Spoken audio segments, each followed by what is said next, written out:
నమస్కారం. శుభదినం కార్యక్రమానికి స్వాగతం. ఈనాటి కార్యక్రమంలో భాగంగా మనతో పాటు ఉన్నారు విశ్వవిద్యాలయ అగ్రశ్రేణి తొలి మహిళ జ్యోతిష్య వాస్తుశాస్త్ర పట్టభద్ర పంచాంగకర్త జ్యోతిష్య మహోపాధ్యాయ జ్యోతిష్య శాస్త్రంలో PhD గోల్డ్ మెడలిస్ట్ కూడా అయినటువంటి డాక్టర్ ఈట్పుగంటి పద్మజారాణి గారు మనతో పాటు ఉన్నారు. మరి నేటి రాశి ఫలాల వివరాలు వారి మాటల్లోనే అడిగి తెలుసుకుందాం. నేటి పంచాంగం. అమ్మ, మరి నేటి పంచాంగం తెలియజేస్తారా? 31/12/2024 శ్రీ క్రోధినామ సంవత్సర దక్షిణాయనం మార్గశిర మాసం కృష్ణపక్షం మంగళవారం. సూర్యోదయం ఉదయం 6:46 సూర్యాస్తమయం సాయంత్రం 5:53. తిథి పాడ్యమి రాత్రి తెల్లవారుజామున 3:21. నక్షత్రం పూర్వాషాఢ రాత్రి తెల్లవారుజామున 12:03 వరకు. యోగాలు ధ్రువ సాయంత్రం 6:59 వరకు. కరణము కింసుగ్న మధ్యాహ్నం 3:42 వరకు. కరణము భవ రాత్రి తెల్లవారుజామున 3:21 వరకు. రాహుకాలం మధ్యాహ్నం 3:06 నుంచి 4:29 వరకు. ఉడికకాలం మధ్యాహ్నం 12:19 నుంచి 1:43 వరకు. యమగండం ఉదయం 9:33 నుంచి 10:56 వరకు. అభిజిత్ ముహూర్తం ఉదయం 11:57 నుంచి 12:42 వరకు. దుర్ముహూర్తం ఉదయం 8:59 నుంచి 9:44 వరకు. అలాగే రాత్రి 11:02 నుంచి 11:54 వరకు. అమృతకాలం రాత్రి 7:14 నుంచి 8:51 వరకు. వర్జం ఉదయం 9:36 నుంచి 11:12 వరకు. ఇది నేటి పంచాంగం. నేటి రాశి ఫలాలు. మేషరాశి.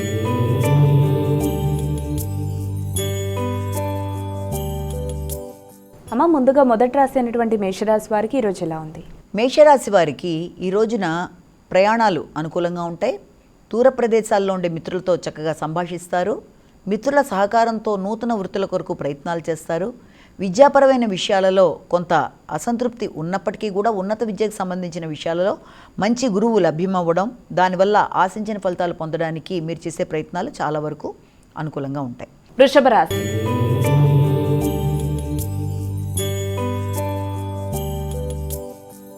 అమ్మ, తదుపరి రాశి అయినటువంటి వృషభ రాశి వారికి ఈరోజు ఎలా ఉంది? వీరు ఎటువంటి పరిహారాలు పాటించాలి? వృషభ రాశి వారికి ముఖ్యంగా వృత్తికి సంబంధించిన విషయాలలో కానీ, లేకపోతే ఆర్థిక సంబంధమైన విషయాల్లో, ఏదైనా ట్యాక్సులు చెల్లించే విషయాల్లో కొంత సామాన్య ఫలితాలు వచ్చే అవకాశం ఉన్న రీత్యా, ముఖ్యంగా ఉన్నత స్థాయిలో ఉండే వ్యక్తులతో, రాజకీయ నాయకులతో ఏదైనా ముఖ్యమైన విషయాలు చర్చించేటప్పుడు కానీ, వారి సలహా సంప్రదింపులు తీసుకునేటప్పుడు కానీ నిదానంగా వ్యవహరించి, జాగ్రత్తగా పనులు వాయిదా పడుతున్నప్పటికీ నిదానంగా వ్యవహరించి పనులు చేసుకోవడం మంచిది. మిథున రాశి.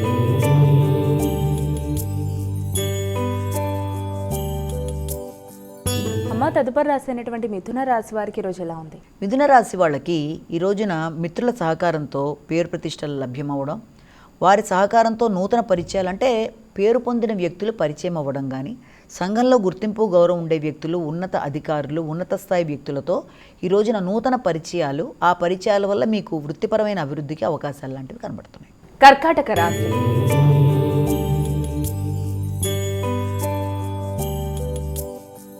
అమ్మ, తదుపరి రాశి అయినటువంటి కర్కాటక రాశి వారికి ఈరోజు ఎలా ఉంది? కర్కాటక రాశి వాళ్ళకి స్థైర్యం, ధైర్యం పెరుగుతాయి.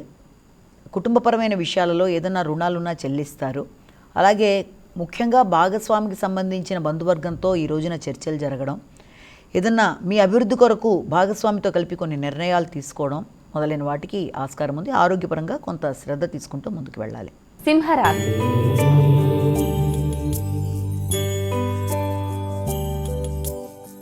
అమ్మ, ఇక సింహరాశి వారికి ఈరోజు ఎలా ఉంది? సింహరాశి వారికి సంతానం విద్యాపరంగా వృద్ధి పొందుతారు.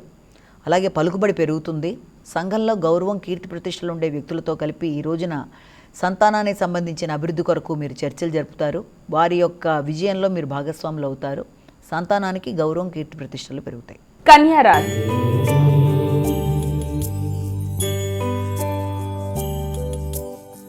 కన్యా రాశి వాళ్ళకి ముఖ్యమైన విషయాల్లో, అంటే గృహానికి సంబంధించిన విషయాలలో పెట్టుబడుల నిమిత్తం కొంత గవర్నమెంట్కి సంబంధించిన ట్యాక్సులు చెల్లించే విషయం, గృహ నిర్మాణంలో పెట్టుబడులకు సంబంధించిన విషయంలోనూ తల్లిదండ్రులతో సంప్రదించడం, దానికి సంబంధించి ఒక మంచి వార్తలు వినడం, అంటే గృహపరమైన విషయాలలో, విద్యాపరమైన విషయాలలో చక్కటి వార్తలు వినడం, ఇలాంటి వాటింటికి ఆస్కారం ఉన్నప్పటికీ కొంత అశాంతి అనేది అధికంగా ఉండడం వల్ల దాన్ని అధిగమించే ప్రయత్నాలు అయితే చేయాలి. తులారాశి.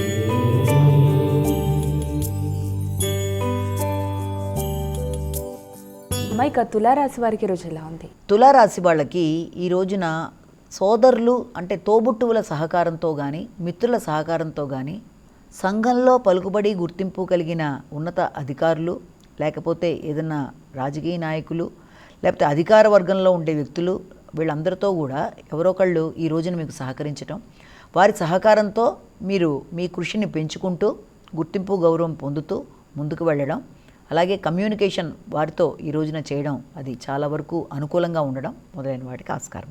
వృశ్చిక రాశి.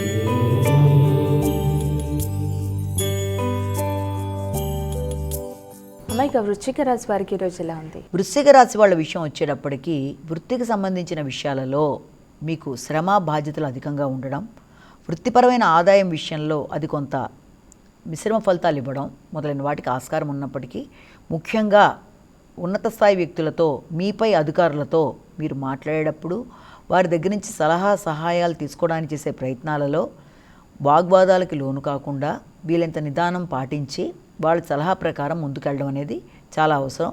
వృత్తిపరమైన విషయాలలో అధికారులతో ఏ రకమైన పేచీలు రాకుండా జాగ్రత్తగా ముందుకు వెళ్ళాలి. ధనస్సు రాశి.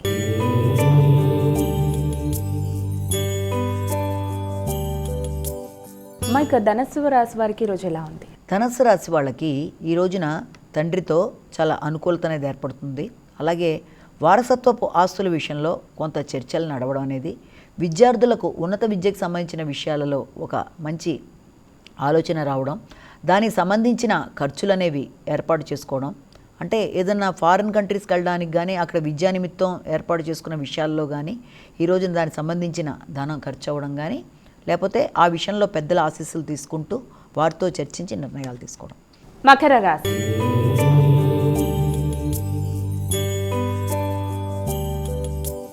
అమ్మాయిక మకర రాశి వారికి ఈరోజు ఎలా ఉంది? మకర రాశి వాళ్ళ విషయం తీసుకునేటప్పటికీ ఈ రోజున భాగస్వామి వ్యవహారాల్లో, ముఖ్యంగా జీవిత భాగస్వామి ఆరోగ్య విషయంలో జాగ్రత్తలు తీసుకోవాలి. అలాగే వృత్తిపరమైన విషయాలలో అధికారులతో ఇబ్బంది రాకుండా జాగ్రత్తలు తీసుకుంటూ ముందుకు వెళ్ళాలి.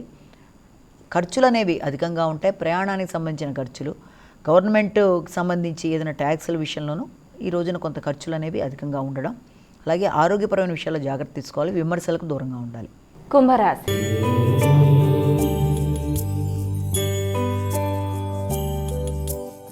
అమ్మాయిక కుంభరాశి వారికి ఈరోజు రాశి ఫలితాలు ఏ విధంగా ఉన్నాయి? కుంభరాశి వాళ్ళకి ఈ రోజున ఆశించిన ఫలితాలు పొందుతారు. ముఖ్యంగా పోటీలకు సంబంధించిన విషయాల్లో నెగ్గడం అనేది, ఎదురు చూసిన వర్తమానాలు అందుకోవడం అనేది, ముఖ్యంగా భాగస్వామి వ్యవహారాలు చాలా వరకు మీకు అనుకూలంగా ఉంటాయి. జీవిత భాగస్వామికి సంబంధించి మీరు చక్కటి వార్తలు అందుకోవడం, వారి యొక్క ఉన్నతి కొరకు మీరు చేసే పాటుపడేదంతా కూడా చాలా వరకు అది ఉపయోగకరంగా ఉండడం మొదలైన వాటికి ఆస్కారం ఉంది. మీనరాశి.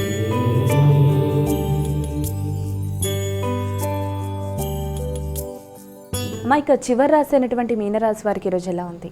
మీనరాశి వాళ్ళకి గుర్తింపు, గౌరవం, సంఘంలో పలుకుబడి, వృత్తిలో అభివృద్ధి, నూతన వృత్తుల కొరకు ప్రయత్నం చేసే వాళ్ళకి ఉన్నత పదవులు లభించడం, పదవిలో అభివృద్ధి అనేది ఏర్పడడం, పెద్ద అధికారులతో మీకు ఈ రోజున మంచి చర్చలు జరగడం మొదలైన వాటికి ఆస్కారం. మైక ద్వాదశ రాశుల వారందరూ కూడా పాటించడానికి వీలుగా ఉన్నటువంటి పరిహారం తెలియజేస్తారా? ద్వాదశ రాశుల వాళ్ళకి పరిహారం విషయం తీసుకున్నట్లయితే ఈ రోజున అందరూ తమ తమ వ్యక్తిగత దైవాన్ని ప్రార్థించుకోవడం అనేది మొట్టమొదట చేసే పని. అది మంచిదే. అయినప్పటికీ ఇంకా ఆసక్తి ఉన్నా లేకపోతే చేయగలిగినా తప్పనిసరిగా ఈ రోజున హనుమాన్ చాలీసా చేసుకోవడం, చేసుకోలేని వాళ్ళు వినడం, అలాగే దాంతోపాటుగా మీరు ఏదైనా నరసింహస్వామి కవచం వినడం, ఇవన్నీ కూడా చాలా చక్కటి ఫలితాలు, అభివృద్ధికరంగా ఉండడానికి అవకాశాలు అనేవి ఇస్తుంది. అలాగే దాంతోపాటుగా అవకాశం ఉన్నట్లయితే హనుమంతుడి దేవాలయానికి, నరసింహస్వామి దేవాలయానికి వెళ్ళినా కూడా అది కూడా చాలా మంచిది. కాబట్టి ఈ రోజున ఇది ఎవరైనా సరే తమ వ్యక్తిగత దైవంతో పాటుగా ఇది కూడా చేసినట్లయితే అది అభివృద్ధికరంగా ఉంటుంది. ఇక దీంతో పాటుగా ఇప్పటిదాకా మనం చెప్పుకున్న రాశిఫలాలు కేవలం ఒక వ్యక్తిని ఉద్దేశించి చెప్పినవి కావు కనుక అందరికీ ఉద్దేశించినవి కనుక అందరూ కూడా తమ తమ వ్యక్తిగత జాతకాలతో కలిపి రాశిఫలాలు చూసుకుంటూ ముందుకు వెళ్ళాలి. కేవలం గోచారీత్య ఫలితాలు మాత్రమే కాకుండా మీకు నడుస్తున్న దశ అంతర్దశల్లో ఎదురవుతున్న సమస్యలు ఏమన్నా ఉన్నా వాటికి రిలేటెడ్గా మీరు ఆల్రెడీ ఏదన్నా రెమెడీస్ పాటిస్తున్నా ఈ యొక్క గోచారీత్య ఎదురవుతున్న సమస్యలని చిన్న చిన్న శ్లోకాల రూపంలో కానీ లేకపోతే దేవ ప్రార్థనలతో కానీ చేస్తూ అధిగమించగలరు ఆ సమస్యలని. నేటి విశిష్టత. అమ్మాయిక నేటి విశిష్టతను తెలియజేస్తారా? నేటి వైశిష్యంలో భాగంగా ఈ రోజున మనం 16వ పాసురం యొక్క అర్థాన్ని తెలుసుకోవడానికి మనం ప్రయత్నం చేద్దాము. అంటే అసలు 16వ పాసురం నాయగనాయ్ అని ప్రారంభమవుతూ పెడుతుంది ముందుకి. దాంట్లో అసలు ఈ తిరుప్పావై అనేదే ఒక పూలదండ అయితే ఇది ఒక మణిహారం. అయితే ఈ హారంలో పై పూస అంటే మనకి మేరుపూస అంటారు. అది శ్రీకృష్ణుడు కనుక అయితే మధ్య మణిపూస అనేది ఉంటుంది కదా, అది విశేష పాసురం. అంటే ఈ పాసురం యొక్క విశిష్టతని ఈ రకంగా చెప్పడం జరిగింది. ఇది పురుషాకార ఆచార్య పురుషకార పాసురంగా చెప్తారు. శ్రీవ్రతం చేయు నర్హత గల గోపికలందరినీ కలుపుకొని గోదా గోపిక నందగోప భవనానికి వచ్చారు. వచ్చాక భవన పాలకుని సింహద్వార పాలకుని ఇరువురిని ఆర్దించి లోపల ప్రవేశించడానికి ఆవిడ ప్రయత్నం చేస్తోందంటే అక్కడ ఉండే భవన్ని పాలించేవారిని సింహద్వారిని దగ్గర ఉండే పాలకుని ఇరువురిని కూడా అర్థించి లోపల ప్రవేశించే ముందు ఆవిడ ఏం చెప్తున్నారంటే, మా నాయకుడైన నందగోపుని భవనమును కాపాడు భవనపాలక, మమ్మల్ని లోపలికి పోనిమ్ము. జెండాతో తోరణములతో ప్రకాశిస్తున్న ద్వారమును కాపాడు ద్వారపాలక, మణికవాటములు గడియుము తీయుము. మాయావి మణివర్ణుడు అయిన శ్రీకృష్ణుడు బావుగా శబ్దించే పరవాద్యమును ఇస్తానని నిన్ననే మాట ఇచ్చాడు. మేము శ్రీకృష్ణుడికి సుప్రభాతం పాటుకు పరిశుద్ధులమై వచ్చాము. స్వామి, ఓ ద్వారపాలక, ముందుగానే నీవు కాదనుకుము. దగ్గరగా వేసి ఉన్న తలుపులను నీవే తెరిచి మమ్మల్ని లోపలికి పోనివ్వుము అని అర్థిస్తున్నారు. అంటే దీని యొక్క వివరణ అంటే విషయం అంతర్లీనంగా ఉండే భావాలను కూడా కొన్ని మనం గమనించుకున్నట్లయితే కొంతవరకు శ్రీకృష్ణుడు ఉండే నందగోప భవనం దగ్గరికి వీళ్ళు వచ్చారు. వచ్చేసిన సమయంలో వీళ్ళకి తోట్రుపాటు అనేది ఏర్పడింది. ఈ గోపికలకి ఎలాగా మాటలు తడబడుతున్నాయి, పొడి పొడిగా మాట్లాడుతున్నారు. అయినా గుండెల్లో ఆర్తి తడి మిక్కుటంగా ఉంది. వారి ప్రవర్తన శాస్త్ర సాంప్రదాయానుగుణంగానే ఉందిట. ఎందుకంటే అజ్ఞుల గోపికలకు శాస్త్రము సాంప్రదాయం ఎలా తెలుసు అని సందేహం వస్తుంది కదా. పరశువేది దొరికిన వారికి పట్టినంతా బంగారమే అవుతుంది అంటారు కదా. అలాగే నిరతిశయ ప్రీతిచే భగవానుని ఆశ్రయించిన వారు ఏది మాట్లాడినా అది శాస్త్రమే అవుతుంది. అలాగే ఏది ఆచరించినా అది సంప్రదాయమే అవుతుంది. అంటే ఇక్కడ మనం తెలుసుకోవాల్సిందంటే భగవంతుడి మీద ఉండే భక్తి అనురక్తితో ఆ వ్యక్తులు అలా ఉండి నిరంతరం భగవంతుడినే ఆరాధించే వ్యక్తులు ఏది మాట్లాడినా శాస్త్రమే, ఏది చెప్పినా అది సంప్రదాయమే అన్న అంతర్లీనమైన భావన ఒకటి ఇక్కడ మనం చూడాలి. అలాగే ఎక్కడైనా సరే ఆచార్యులు అంటే గురువులు ఆచార్యుల్ని మనం ఆశ్రయిస్తేనే భగవంతుడు అనుగ్రహిస్తాడు. ఆచార్యుల్ని ఆశ్రయించాలంటే ముందు మనం ఏం చేయాలి? వారి అంతరంగ శిష్యుల ద్వారా మనం వెళ్ళాలంటే డైరెక్ట్గా వెళ్ళడం కాదు, వాళ్ళని ఆశ్రయించాలి. వారిని ఆశ్రయించినప్పుడు మన యొక్క అహంకారం అణిగి మన స్థితి కలుగుతుంది. అంటే వాళ్ళని ఆశ్రయించడం ద్వారా మనకి అహంకారం అనే మానసిక పరిస్థితి తగ్గుతుంది. దానికి సత్పురుష సమాశ్రయణం చేయాలి. దీన్ని అనుసరించి గోపికలు ఏం చేశారు? ఇప్పటిదాకా నడిచిన పాసురాలన్నింటిలో 10 మంది మహాపురుషులను ఆశ్రయించారు. అహంకార రహితులై వాళ్ళు ఆచార్యుడైన నందగోపుణ్ణి దర్శించడానికి వచ్చారు ఇక్కడికి. కాబట్టి అలా ఆయన్ని దర్శించే ముందు ఏం చేస్తున్నారు? వారి భవన పాలకుణ్ణి అంటే భవనద్వార పాలకుల్ని ఆశ్రయించారు. భగవంతుడిని ఉపాసన చేయవారు ముందుగా ఇంద్రియాలని వశపరుచుకోవాలి. ఆ తర్వాత 10 మంది గోపికలని మేలుకొల్పుటకు ఇంద్రియ సంయమనం సూచించబడుతోంది. ఈ రకంగా చేస్తే మన తప్పుల్ని మరుగుపరిచి భగవాన్ని అనుగ్రహం మనపై ప్రసరింపజేయుటకు ఆచార్యులు ఆవశ్యకం. అంటే మన జీవులకు పరమపదం చేర్చు నాయకుడు ఆచార్యుడే. కాబట్టి అతన్ని ఆశ్రయిస్తే భగవానుడు కూడా అనుగ్రహిస్తాడు. అంటే మనం ముందు ఆశ్రయించవలసింది ఆచార్యుణ్ణి. ఆయన ద్వారా మనం ఇది పొందిన తర్వాత అప్పుడే భగవంతుడి యొక్క అనుగ్రహాన్ని కూడా పొందగలము అన్నది దీనిలో మనం అంతర్లీనంగా గ్రహించాలి. అక్కడితో ఆగకుండా సింహాచలంలో శ్రీకృష్ణమాచార్యులు అని చెప్పి ఒక మహా భక్త కవి ఉండేవాట.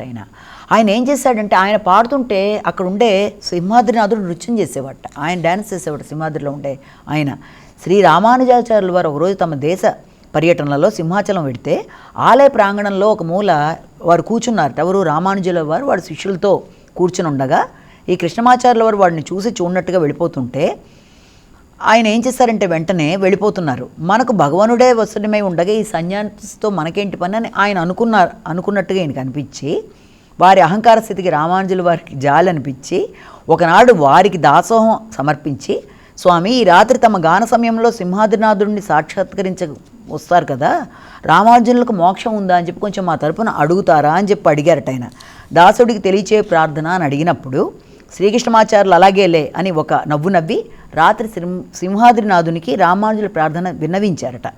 రామానుజులు ఇచ్చిన వారికే మోక్షం వచ్చును కానీ ఇతరులకు లేదని కూడా చెప్పారట భగవంతుడు. అది విన్న కృష్ణమాచార్యుల వారికి వెంటనే తన తప్పిదని తెలిసి సిగ్గుపడి రామానుజుల వారిని క్షమాపణ కోరి వెంటనే వాళ్ళకి శిష్యులైపోయారట. అంటే అహంకార స్థితిలో ఉన్నప్పుడు వాళ్ళకి ఏమీ కనబడకపోతే తర్వాత భగవంతుడే వారి కనువిప్పు కలిగించిన తర్వాత వారి యొక్క తప్పు వారు తెలుసుకొని వెంటనే వాళ్ళు ఈ రకంగా ముందుకు పెడతారు. అందుచే ఆచార్యుడే జీవులకు పరమపదము నడిపించు నాయకుడు అని గుర్తించాలి. అంటే ఆచార్యుడే మనకి ముందర ముఖ్యం. అందుకే ఆచార్యవాన్ పురుషోవేద అని ఆచార్యుడు కలవాడే భగవంతుడిని పొందగలడని చాంద్యోగ ఉపనిషత్ చెప్తోందిట. దాంట్లో ఉండే విషయం అది. అయితే ఆచార్యుడైన నందగోపుల వారి భవనం ద్వారమున జెండా తోరణం ప్రకాశిస్తున్నాయి. భగవానుడే రక్షకుడని ఓంకారంలో అకారం తెలియజేస్తోంది, అదే పతాకం.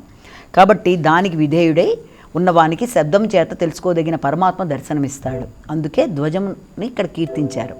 అయితే నందగోప భవనం యొక్క బాహ్య సౌందర్యాన్ని చూస్తేట అక్కడ పూల తోటలు ఉన్నాయట, ఉద్యానవనాలు ఉన్నాయట, ద్వార వైభవం చాలా బాగుందిట.